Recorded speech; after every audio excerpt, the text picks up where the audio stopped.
Aujourd'hui, nous condamnons fermement le régime chinois dans cette persécution du Falun Gong qui a duré déjà 21 ans. C'est 21 ans d'horreur de trop, c'est 21 ans de terreur de trop. Alors, le soutien de la Ligue des droits de l'homme et quelques réflexions personnelles. La procédure donne la mort au donneur. Des violations des droits de l'homme, 21 ans de torture. C'est 21 ans de massacre de trop. Bonjour mesdames et messieurs, les présidents des ONG, les journalistes et chers amis. Le Falun Gong, la méthode de méditation la plus populaire et persécutée en Chine communiste depuis 21 ans exactement aujourd'hui. C'était le 20 juillet 1999 que le président du Parti communiste chinois de l'époque, Jiang Zemin, a ordonné la persécution à cause de son indigestion de la popularité du Falun Gong, puisque le comité du sport national avait donné des statistiques à 70 millions de pratiquants de Falun Gong en 1998. Comme vous le voyez, tellement pacifique, on ne comprend pas. Et 100 millions estimés en 1999.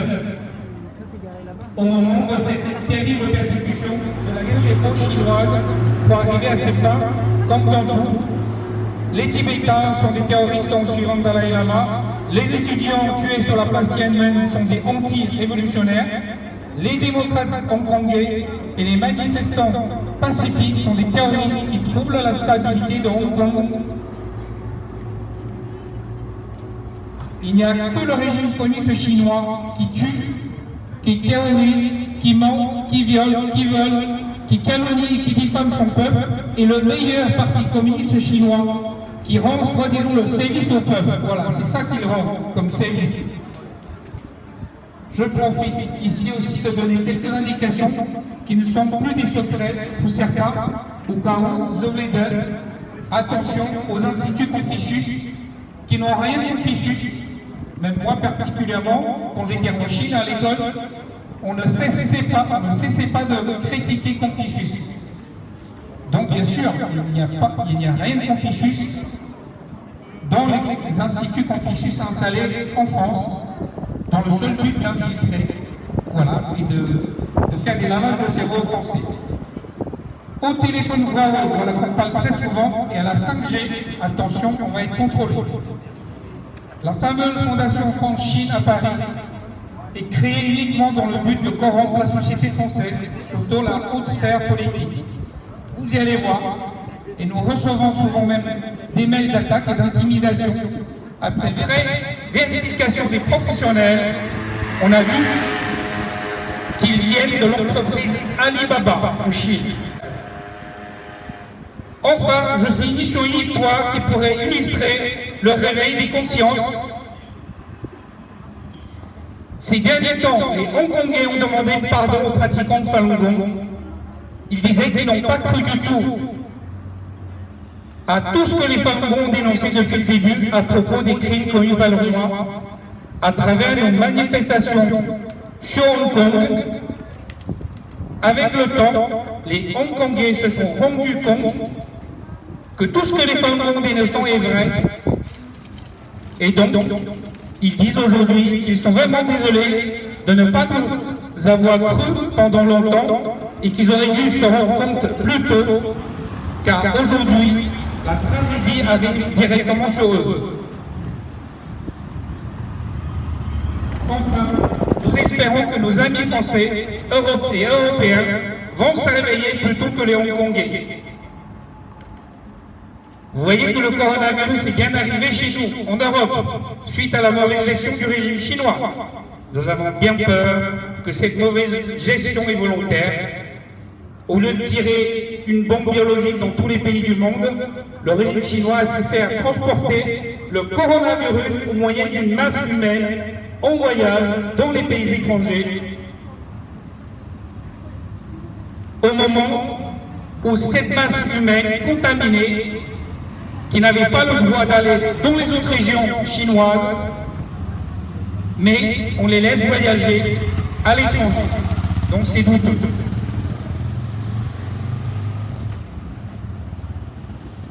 Attention à la diplomatie donc des masques, elle n'est pas bienveillante du tout. Est-ce que nous avons bien vu la nature de ce régime mafieux à travers cette affaire?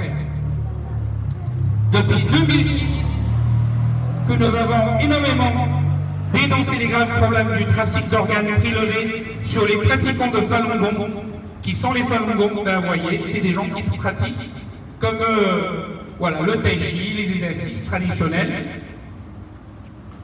Et comme il n'y a pas eu assez de pression sur le régime chinois pour stopper ces actes criminels, par la suite, ce sont les chrétiens qui ont prélève les organes de force en Chine, et actuellement, on découvre également des organes halal en Chine, proposés en transplantation dans les hôpitaux. Mon Dieu, l'enfer sur terre est bien tenu par le régime chinois. Aujourd'hui, nous condamnons fermement le régime chinois dans cette persécution du Falun Gong qui a duré déjà 21 ans. C'est 21 ans d'horreur de trop, c'est 21 ans de terreur de trop, c'est 21 ans de massacre de trop. Merci à tous de m'avoir écouté. Et je donne la parole à monsieur Alain Bouc, représentant de la LH, de la Ligue des droits de l'homme.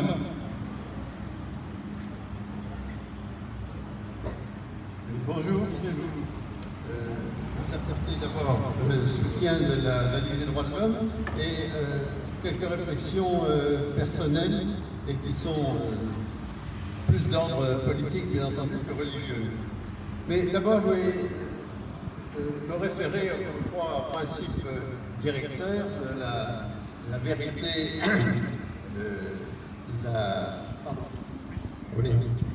la vérité, la bonté et la patience, John Shattuck, parce que tout le monde s'accorde à dire que le pouvoir de Pékin et les autorités qui sont devant nous ne respectent pas du tout ces trois principes et même le contredisent formellement.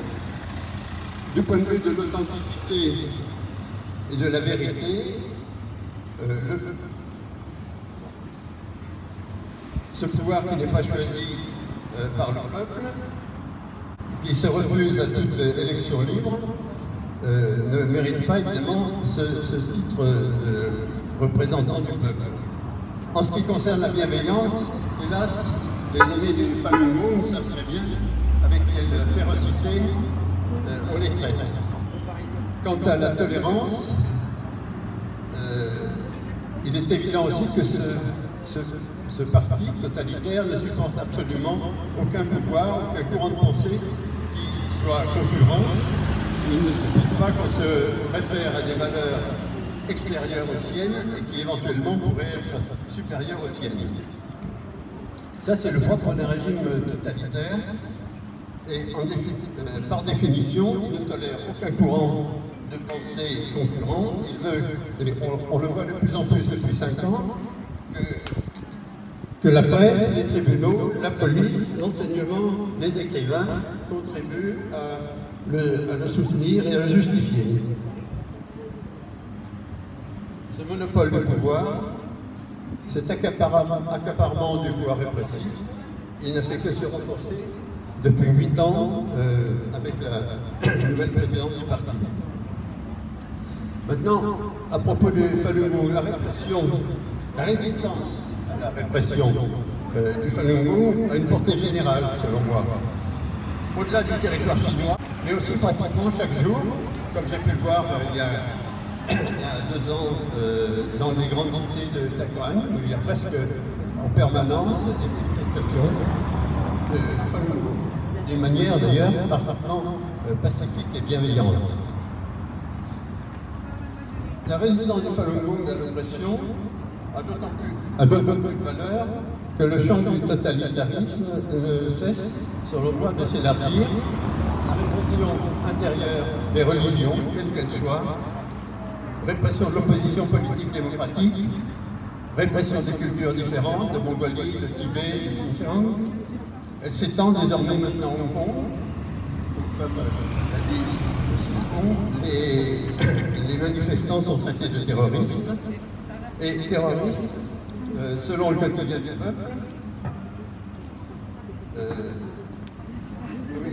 Les terroristes qui, mais c'est dans le quartier du peuple d'aujourd'hui, sont en fait manipulés par Taïwan. Et quand la création de terroristes à l'intérieur de la Chine, par Hong Kong et à l'intérieur de la Chine, est punie de peine de mort, et quand on dit que les terroristes de Hong Kong sont manipulés par Taïwan, c'est déjà un premier pas pour dire que la politique de Taïwan est une atteinte à la sécurité d'État, à la loi de sécurité d'État, et qu'elle mérite éventuellement une répression par la force. Et dernière observation, si toutes les couches qui sont menacées par le totalitarisme chinois se rapprochaient les unes des autres, les combattaient ensemble, elles auraient beaucoup plus de chances de l'emporter, et de l'emporter plus rapidement. Cette remarque, elle ne s'adresse pas à nos amis du Falun Gong, mais aussi et d'abord aux Français et aux Européens qui sont si divisés et si peu exigeants lorsqu'il s'agit de rappeler à la Chine ses violations quotidiennes des droits de l'homme. Et on le voit ces jours-ci, à l'absence de réponse ferme concernant la violation du statut de Hong Kong et les menaces répétées, encore aujourd'hui, à l'encontre de Taïwan. Mais malgré la situation, la gravité de la situation, il me semble qu'il ne faut pas être pessimiste, mais un peu patient. Les excès même du pouvoir chinois montrent qu'il craint de disparaître, comme a fait l'Union soviétique il y a 30 ans, et on peut lui donner raison sur ce point-là, parce qu'il a raison de craindre. En effet, et pour terminer, aucune société, aucun régime ne peut tenir indéfiniment en interdisant l'expression sincère de ce que les gens ont au fond du cœur. Aucune société ne peut poser son fonctionnement durablement sur la terreur des citoyens, sur la torture et sur les arrestations arbitraires. Pour finir, je vous exprime mon soutien pour votre lutte et mon admiration pour votre ténacité. Merci, M. Alain Bouc, représentant de la section Chine de la Ligue des droits de l'homme. Alors, maintenant, je donne parole au représentant français de DAFO, qui est donc une ONG dans la médecine. M. Harold King. Merci, M. Tonton.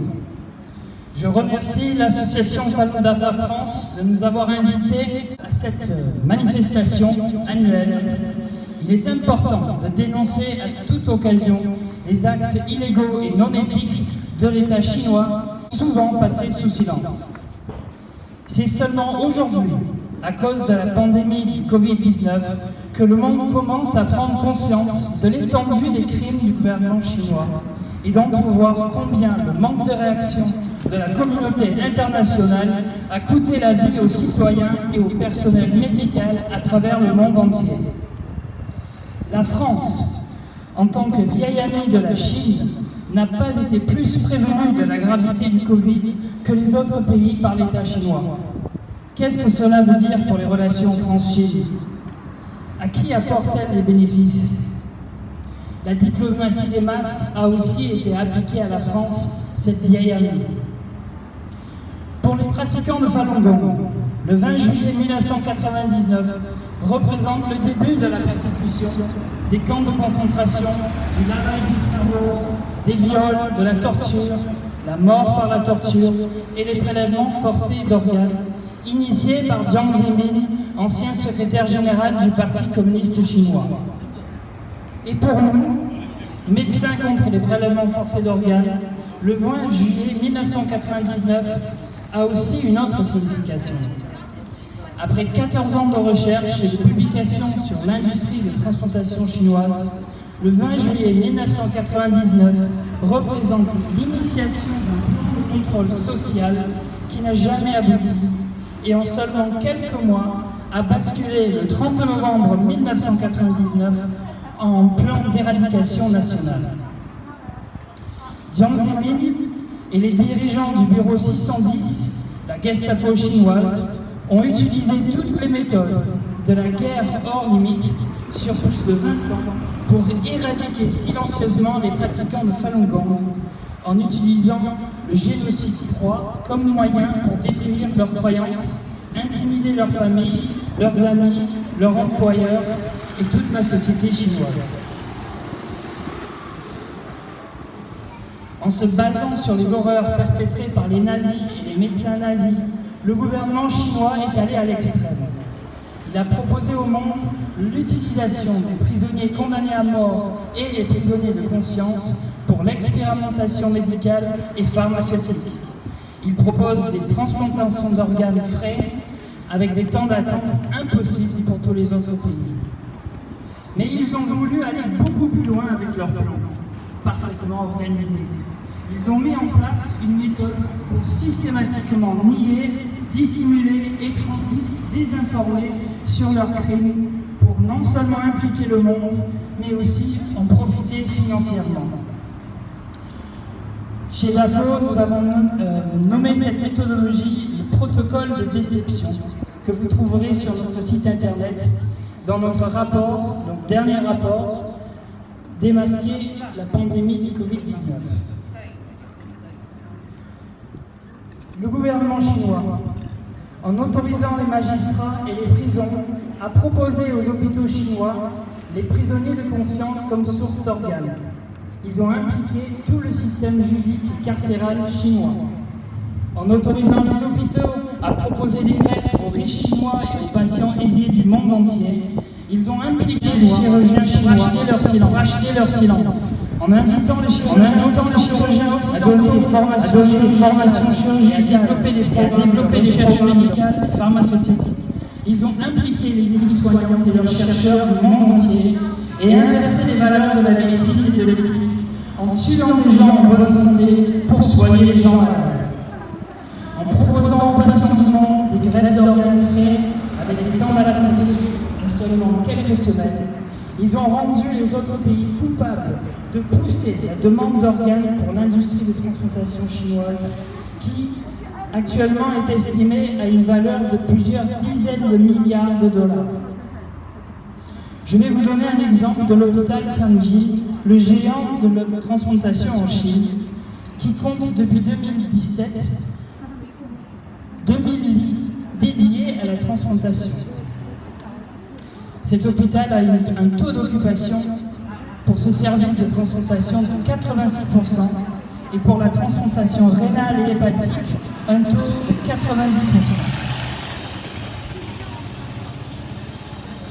Et ceci, ce sont les chiffres pour entre 2006 et 2008. En estimant qu'un séjour d'un patient est de 30 jours pour la transplantation, à 90% de taux d'occupation, cela nous donne 5400 transplantations par an. Je dois vous rappeler qu'à cette date, le gouvernement déclarait que seulement 10 000 transplantations par an pour toute la Chine. Donc cet seul hôpital accomplissait 50% des transplantations en Chine. Mais il existe 3 autres très grands hôpitaux en Chine avec une capacité semblable. Depuis 2014, le gouvernement chinois a déclaré qu'il y avait seulement 165 hôpitaux en Chine qui avaient l'autorisation de transplanter. Et pourtant, les chercheurs indépendants, et le China Tribune l'a confirmé, qu'ils ont découvert qu'il y avait plus de 700 hôpitaux qui accomplissaient des transplantations tous les ans depuis l'an 2000. Comme pour le nombre de donneurs d'organes décédés en Chine a été statistiquement démontré comme frauduleux, le nombre de transplantations en Chine est aussi modifié selon les besoins politiques de l'État chinois et pas pour un réel reflet des transplantations en Chine. L'État chinois a modifié la courbe de transplantation en Chine comme ils ont modifié la courbe du nombre de morts après le Covid. Comme pour le Covid, nous avons clairement vu que la Chine est non transparente et ne donne aucune information traçable sur le don et les transplantations en Chine, en totale défiance des principes directeurs de l'OMS. Après 20 ans de manipulation et d'impunité totale face à ces crimes, l'État chinois a pu ouvrir un nouveau marché aux riches du Moyen-Orient en leur fournissant des organes de jeunes musulmans en pleine santé. Sur le peuple ouïghour, on entend beaucoup parler en ce moment. Le prélèvement forcé d'organes est une forme de trafic d'organes unique à la Chine et se distingue facilement du vol ou de l'achat d'un rein ou de pauvres personnes par des mafieux, du fait que la procédure donne la mort au donneur. C'est le résultat en fait recherché par l'État. Cette offre d'organes a fait exploser le nombre de transplantations en Chine à partir des années 2000 et ne s'est jamais arrêté malgré les affirmations du gouvernement chinois. Des patients du monde entier vont se faire greffer en Chine, le pays identifié par la recherche médicale comme la première destination pour le tourisme de transplantation. Surtout pour les organes vitaux comme le cœur, les poumons, le foie, les reins, les pancréas, et tout ça en moins d'un mois.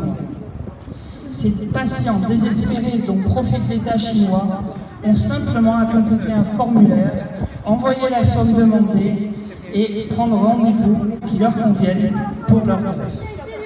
Vérifier ce fait, vous pouvez le vérifier vous-même en cherchant sur Internet un site Internet qui s'appelle tran-kill.com. Ce site Internet est aussi traduit en arabe littéraire et renforce les allégations d'organes vendus, d'organes halal vendus et prélevés par force sur les jeunes Ouïghours détenus illégalement par le gouvernement chinois dans le Xinjiang. Il est important de noter que ce site est toujours présent malgré sa dénonciation par de multiples spécialistes sur les prélèvements forcés d'organes. Et signifie que l'attitude ancienne, discrète et secrète du tourisme de transplantation chinois est devenue aussi audacieuse que la diplomatie chinoise des loups combattants. Merci. Merci, Dr. King. Nous allons donner maintenant la parole à Madame Fiorella, donc une ONG juridique qui s'appelle ETAC, représentant de France. Voilà. Bonjour. Je remercie l'association de Falun Gong France de m'avoir invité à prendre la parole aujourd'hui. 21 ans de persécution des bouddhistes du Falun Gong, 21 ans de violation des droits de l'homme, 21 ans de torture, 21 ans de viol, 21 ans de crimes contre l'humanité, 21 ans de génocide, 21 ans de trop. Je m'adresse à vous en tant que représentante nationale de l'association ETAC. Nous sommes une organisation internationale de défense des droits de l'homme. Nous sommes des professionnels dans les domaines médical et juridique. Et nous sommes là parce que nous avons un engagement commun, celui de des droits de l'homme en Chine et de dénoncer les prélèvements d'organes sur les pratiquants du Falun Gong, sur les Ouïghours, sur toutes les victimes. Notre association a été l'initiative du China Tribunal. Le China Tribunal est un tribunal indépendant qui a analysé toutes les preuves disponibles jusqu'en juin 2019, toutes les preuves disponibles sur les prélèvements forcés d'organes. Nous avons été à l'initiative de la constitution de ce tribunal puisque, alors que depuis 2006, il y a des rapports indépendants qui parlent de ces crimes et que le Parlement européen en 2013 et en 2016 s'est prononcé pour dénoncer cette pratique et qu'il y a d'autres congrès, comme le Congrès américain, qui s'est prononcé pour dénoncer cette pratique également. Malgré tous ces rapports, malgré toutes ces dénonciations, nous constatons qu'il y a toujours des dénégations. Les gens pensent que c'est pas vrai. Les gens pensent qu'il n'y a pas assez de preuves. Je suis ici pour vous dire que non, c'est pas une fake news, c'est vrai. Les prélèvements forcés d'organes existent en Chine. Et c'est des gens pacifiques, des prisonniers de conscience qui sont les victimes de ces prélèvements forcés d'organes. Et il est temps de mettre fin à ces crimes contre l'humanité. Il est temps que la France et que tous les pays européens et tous les pays occidentaux agissent pour mettre fin à ces crimes. Les conclusions du China Tribunal sont claires. Sont les principales victimes des prélèvements forcés d'organes. Les Ouïghours ont été considérés par le China Tribunal comme une banque potentielle d'organes, puisqu'ils sont soumis aux mêmes examens médicaux que celui auquel sont soumis les pratiquants du Falun Gong. Nous constatons que lorsque nous devons parler et que nous devons dénoncer les violations des droits de l'homme du gouvernement chinois, on a toujours deux réponses. Soit c'est le silence absolu de la part du gouvernement chinois, il dit que c'est pas vrai. Soit il dit qu'il s'agit des affaires intérieures de la Chine et qu'aucun gouvernement n'a le droit de s'en mêler. Cependant, je pense que le gouvernement chinois, il oublie que les droits de l'homme sont des droits universels. Autrement, pourquoi existeraient les droits de l'homme si ce n'est pas pour protéger les êtres humains, peu importe leur religion, leur sexe, leur appartenance politique, peu importe. Juste de par leur humanité, ils ont le droit à la protection de ces droits fondamentaux. Nous sommes ici parce que nous soutenons les victimes de ces crimes contre l'humanité et comptez sur moi pour dénoncer ces crimes auprès des fonctionnaires français, des fonctionnaires européens. Nous sommes avec vous et nous serons avec vous jusqu'au jour où le gouvernement chinois décidera de libérer tous les prisonniers de conscience jusqu'au dernier des prisonniers. Merci beaucoup.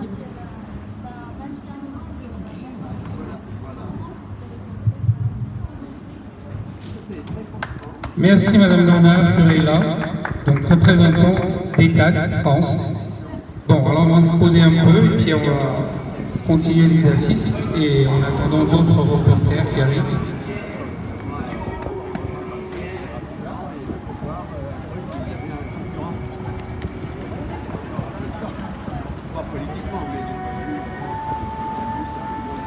Le Falun Gong, aussi appelé Guru Dafa, est une très ancienne méthode de Qigong transmise au grand public par M. Liang-Shu depuis 1992.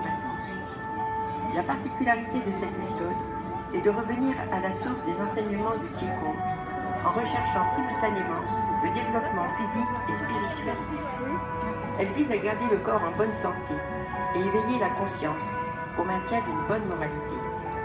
Son enseignement combine la pratique de la méditation, d'exercices au mouvement lent et souple, et le travail sur soi à travers trois principes fondamentaux: authenticité, bonté, tolérance, ou Jen, Chan, Jen. Un système complet de pratique du corps et de l'esprit tel que celui-ci implique à la fois une pratique physique et une cultivation de soi, la cultivation étant prioritaire sur les exercices. Le Falun Gong propose 4 exercices simples en position debout et une méditation en position assise. Ces exercices sont destinés à débloquer les méridiens, purifier le corps et accroître la concentration. Les mouvements de la pratique sont simples. Les exercices peuvent se pratiquer à tout âge, individuellement ou en groupe, pendant une durée variable en fonction des besoins et de la disponibilité de chacun. Ils sont enseignés gratuitement par des bénévoles. On ne prête pas attention à l'endroit, au moment et à la direction pendant la pratique. Et on n'a pas de manière particulière de conclure les exercices. On cultive à la fois le corps et l'esprit. Les enseignements de Maître Liang-Shu se trouvent dans de nombreux textes, dont l'un des plus importants est le livre de Luang Falun. Ces textes ont été traduits dans 40 langues et sont publiés et distribués dans le monde entier.